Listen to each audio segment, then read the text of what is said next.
Hey everyone, how are you doing? It's Marilyn Suttle here. I'm the co-author of Who's Your Gladys, and as you know, relationship strengthening is my passion. So I'm really excited that you're watching this video because this is bound to keep repeat customers coming back. With me on the screen you can see is RichardRShapiro, and he is the founder and president of the Center for Client Retention. And he's a leading authority on customer loyalty and retention. Now, there's some exciting things about him. For 27 years, he's been working with Fortune 100 and Fortune 500 companies, thousands of people, and interviewing them and working with them to find out what the secret sauce is. What is he cracked the code basically on what customer loyalty and what drives repeat business. So his first book, which I read when it came out in 2012, is the Welcomer's Edge, Unlocking the Secrets to Repeat Business. And more recently, brand new, and I just finished reading it, The Endangered Customer, 8 Steps to Guarantee Repeat Business. Now this book had me at the very first sentence, and I just want to share it with you because it was just bam. It said, at no point in history has your customer been more vulnerable to poaching than it is today. So pay attention to what this man has to say. And welcome. Hey, how are you doing, Richard? Hi, Marilyn. How are you doing this day? Doing great. So tell me about this endangered customer. Why are customers so endangered today? Sure. No, first of all, once again, I appreciate the opportunity to be interviewed by you today. And I know you have many, many followers, so I really appreciate it. Absolutely. The reason why we called it the endangered customer really was just what you were talking about. There's more history today than there ever was in the history of mankind. We have third-party sellers like Amazon, Google, eBay, who basically can really compete on price. And in many cases, their service is good or not better than a lot of companies. We have a lot of startups like Uber that didn't even exist prior to 2009. And now we're worth like $50 billion. And even Uber in New York, my wife and I live in Manhattan, they have a competition from Via and Lyft. Mm-hmm. And we're always in a global economy. And basically, we're in a connected society where pretty much a consumer could be walking into a pharmacy, and maybe they're going to select Colgate toothpaste. And all of a sudden, they get a text on their phone from Procter & Gamble saying, you know what? We can give you 25% off on Crest toothpaste if you try it today. So we've never had more channels and more competition. And therefore, that's why I wrote the book, just so I think it's really important that companies have a strategy, a proactive strategy to generate repeat customers. Oh, that's so true. That big data is really making a difference with mobile phones. And they could, I was just listening to something the other day where they could locate where you are in the store and a coupon could just show up in your text. So, yeah. So tell me, how are you? You're especially excited about this particular book. Tell me why. I'm excited because my first book, which I appreciate you mentioned, The Welcomer's Edge, Unlocking the Secrets of Repeat Business, that really focused on how to optimize the interaction at the point of sale or a customer service interaction. But what I found out is that companies, hardly any company really shows their customers they matter after the sale takes place, mm-hmm. whether it's e-commerce, face-to-face, or phone sales. And therefore, I really came up with these 8 steps because you can have a terrific, outstanding, and wonderful interaction, with an establishment. Mm-hmm. But if they don't show you that you matter after the sale, then it all falls apart. And there's no loyalty that will, continue. So I'm very excited about the second book because the last 3 steps, which are invite me to return, show me I matter, and surprise me in good ways, were really important to point out. Oh, yeah. I always say the last impressions leave lasting impressions, and it goes beyond the sale. So tell us, could you share all 8? Could you tell us what your 8 tips are? Your 8. Sure. Absolutely. First of all, the first one is make me feel welcome, mm-hmm. give me your full attention, answer more than my question, know your stuff, don't tell me no, invite me to return, show me I matter, and surprise me in good ways. I think that was all 8. That's pretty good. Well, you have this dandy thing right here. This was inside my book. It's a bookmark. So before we go into did you do this on purpose to give people that quick fix and reminder? I did it on purpose, but it wasn't my idea. I just kind of brainstormed. A client of ours, I was telling him about the book in October and giving him some details about it. And he said to me, you know what, he envisioned what the book was going to look like, because each chapter is a separate step. And he said, you know, it would be great to have a list of the elements so that when you go through the book, it would mean more. So right away, I thought of the bookmark. So it really was his idea. So what I love about the bookmark is that people look at the bookmark, even if they don't have the book, and immediately within 10 or 15 seconds, they understand the whole concept of the book. And, beside that, there's steps and not just ingredients. Like, I'm not a very good cook, but I'd have a shot at making a turkey or cooking brownies if I actually had the steps along with the ingredients. And each step also is tied into a human emotion or a psychological component, the first one being hope. So the steps are not just really for business. I mean, that was what they were developed for, but they're really for life. You could use them with your neighbors, you can use them with your kids, you can use them with your spouses, because when you think about them, they're very simple and basic concepts. Well, and I think that's one of the big values, is that they're really human skills. And I started out with parenting programs back many years ago. And, a tantruming customer, tantruming child, you have to approach them with compassion and, create connection. So I love that you talk about that connection, that it goes beyond just customer service. And another thing about your card here is that you obviously listen to your customers, and you're a good listener, and you took the advice of your customers. So that's, again, shows that you're living your philosophy. Oh, absolutely. And, one of the skills I do have that I do really believe in is building relationships. And, a lot of times people will say, what's key to real estate? And people say it's location, location, location. And if someone says to me, what's the key to repeat business? I say it's relationship, relationship, relationship. That's so, nice. But once again, you can't just you have to start developing the relationship at the point of sale, but then the relationship has to continue in order for you to generate repeat business. Right. And you mentioned that hope is the strongest emotion. Going back to those emotions, why is that? The reason is, I don't know exactly why it is, but I'll give you an instant. And a lot of times when I do a workshop or a speaking engagement, I'll say to the audience, what's the strongest emotion? And nobody gets this. So it is hope. And I'll prove it. And I prove it to everybody in the audience that, when your kids, or when, you're going to have a son or a daughter, you're excited and you're happy. But more than that, you have hope that the baby is going to be healthy and live a long life. When you get married, same thing. You're excited, but you hope you're going to have, a long life. If God forbid somebody is really sick, you're scared and you're frightened, but you hope that the clinic that they go to.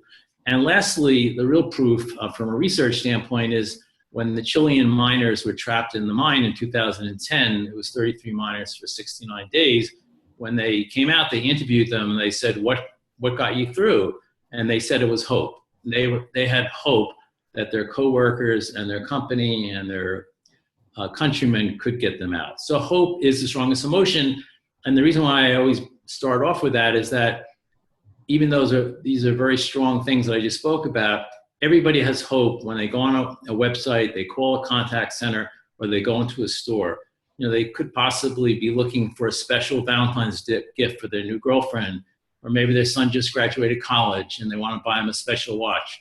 So they're hoping that that person they deal with is going to fulfill that hope. And by making them feel welcome, which is the first step, that really matches that hope. Oh, that's fantastic. Yeah, I never thought about it like that, but that's powerful. So now step 5 is don't say no. Can we dive a little deep into that one? Sure. When I do a presentation, I usually have a set of dominoes or a picture of a set of dominoes behind me, because when you tell the customer no, everything else falls apart. So, and I put that as the fifth step, but actually it could fall anywhere in the process. But once you say no, even if you've done an excellent job of making the customer feel welcome, giving them the full attention, answering more than their question, you know your stuff, everything else just falls apart and they tumble like a set of dominoes. So it's really important, you know, sometimes you have to say no to a customer, but you can position it positively, or you can tell them that you're going to get back to them, or you can tell them, I'll speak to my supervisor. If people know that you tried to help them, they're going to be fine with that. But if you just say no, or I can't, or come back, it just automatically kills all the loyalty. Those immediate no's just feel so dismissive, right? That's what I find is just, even if you take a moment to consider the request and explain what's going on, at least they feel like you're treating them fairly. Absolutely. Yeah. So, you know, I talk about Gladys, but you talk about Iron. Who is Iron, and tell us about Iron? Sure. Actually, his name is pronounced Iron, but nobody would know that because nobody knows that. But I didn't know it until the first time I met him. But Iran, we live in Manhattan, as I mentioned, and there are 11,000 restaurants in Manhattan. Wow. And just where we live, there's probably about 1,000 within, you know, half a mile radius. But one day we went into a restaurant. This was about 2008, 2009. And it was a restaurant called City Crab. They have really good fish. It's priced reasonably.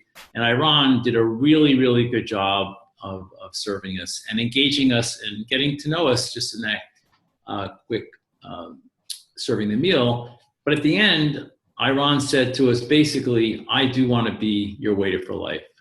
And here's my cell number. Every time you want a reservation, I want you to text me. And we already knew his hours. Mm-hmm. Text me, and I will make the reservation, and you'll sit in my section. And since then, we absolutely have been to the restaurant with Iran probably 300 times, because every anniversary, every birthday, every time we have friends coming in, the first place that we go is to see Iran, because we know the service is going to be excellent. He's going to give us hugs, and he's going to make our friends laugh, or he's going to listen to them. And you know, not everybody wants like this warm and fuzzy feeling, or sometimes people say, well, I don't know if I want the waiter to be engaging with me during my meal. But if you build a relationship with the waiter or whoever it is, then it's totally different. Well, yeah. And when you think about retention, keeping customers coming back, he did a great job of showing you that you matter. And by going back each time, he gets to know you. If you're bringing guests, that's going to create an impression of, wow, this, you know, importance that the waiter creates for you. In so many ways, he's giving you influence through that. Absolutely. And I'll tell you, I was shocked. I think about the third time I had met Iran, or we'd come into the restaurant, I went in with my son, and Iran looked at my cell phone. He said, oh, I see you got a new Apple phone. And I couldn't believe, and it just shows you how much he paid attention to actually know what phone I had the first time versus on the third visit. Wow. So it does make a difference. Now, do you suppose, because I always like to bring this back to the people watching, so no matter what your field is, you don't have to be in even in retail or in the restaurant services, or you could be in the hospital, you could be in manufacturing. But the thing he did there that kept you coming back, he must have had a system of keeping track of things for you. Like, do you suppose he might have had a little file on you that reminded him that you had that apple, or that you like a particular food? That's a really good question, or a great question. I don't know if he had that. I think a lot of people really have good memories, but I think that is critical to CRM systems. You know, that you do track that information. I know another great book is, besides yours, is also Hug Your Customers by Jack Mitchell. Mm-hmm. And my wife and I had the pleasure of going up to Jack's store. He has a few stores in Connecticut. He gave us a tour and bought us lunch. And he showed us in the back room that he has a CRM system where they track. And he said their customers know about it. They don't show them the actual screen, but they have their spouses and their children's name and their pets' names.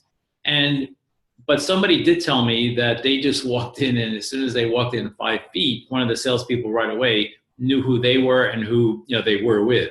So I'm sure a lot of it is memory, but they also have a backup system. But that is so critical. It just builds a relationship and makes everything personal. Oh my gosh, yes. And I want to hear more about, for 27 years you've been running this company that you founded. It's the Center for Client Retention. It's a long name. I know, it's like, I know it, but then I have to double check because I don't want to say it wrong.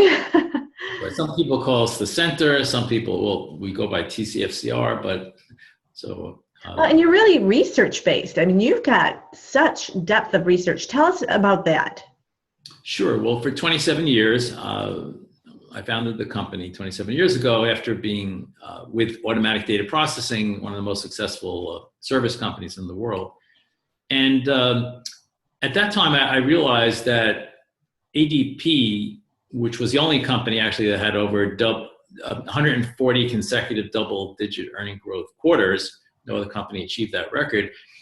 They had a good survey process in place, but it was more of a measurement system than an improvement process because you really didn't have enough information to make changes.